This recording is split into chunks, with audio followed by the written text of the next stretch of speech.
Okay, go. All right, first off, show of hands, who here knows what a skin graft is? All right, that's pretty good. How many of y'all know how a skin graft is harvested? All right. The way my nurse explained it to me in the hospital the first time, which was after I'd already had about a dozen skin grafts, was that's kind of like slicing cheese, except with a really, really sharp scalpel. Some of you have seen the video I had earlier, and it's you take like a dermatome and you shave skin, and you get a little flap of it.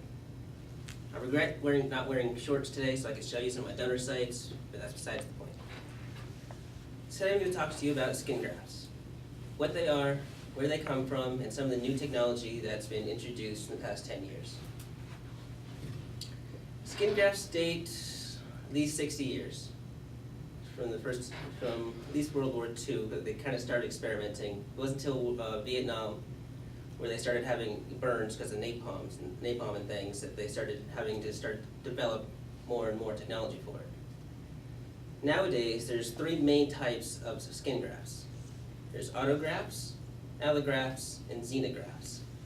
Autografts come from yourself. You donate to yourself. And that's what a lot of my legs are, autografts. Those are donor sites. They would shave it off with the dermatome and stretch it out using a measure, and then place it where they had to put it.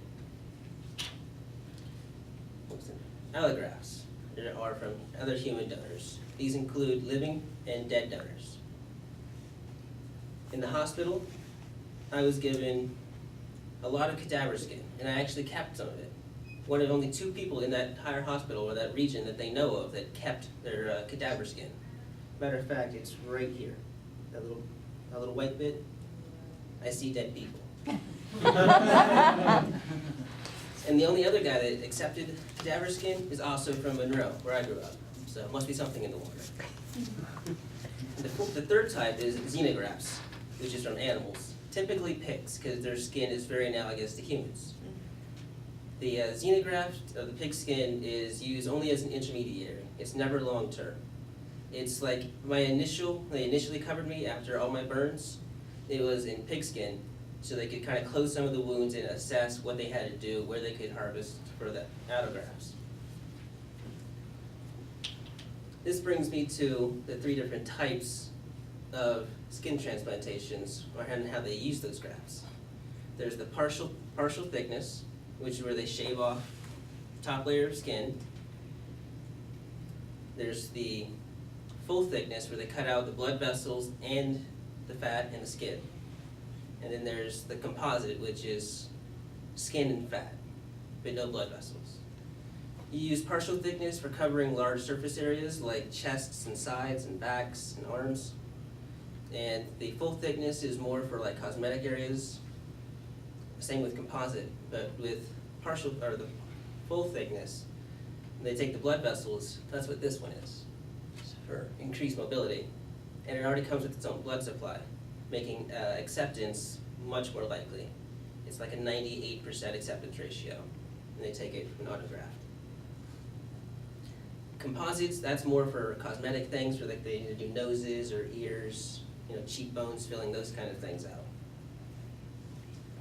And that composite grafts have been in the past 20 years. There's some new technology out there, which I'm going to cover next. These include spray-on grafts and petri dishes. Petri dishes are where they grow skin in like a little petri dish. It's very expensive, not very cost efficient, because it's about $400 for like that much skin. Very, very expensive. But it's your own skin cells that they cultured and created and regrew. So it's guaranteed acceptance. The next kind, which has been experimental for at least the past 10 years and was developed for the war efforts in the Gulf, is spray-on skin. You have to have a very specific type of injury to be able to use this, and as such, it's very limited in its applications. And currently it's still experimental to the point where they only use it overseas for initial burns and over in the Gulf where we're fighting still. As far as all that's concerned, still limited application and it's not very effective yet. So you've learned what a skin graft is, kind of where they come from, and some of the new technology involved in skin grafts today. So, hope I didn't ruin cheese for you. They're a vital part of treating burns and other skin diseases. Thank you.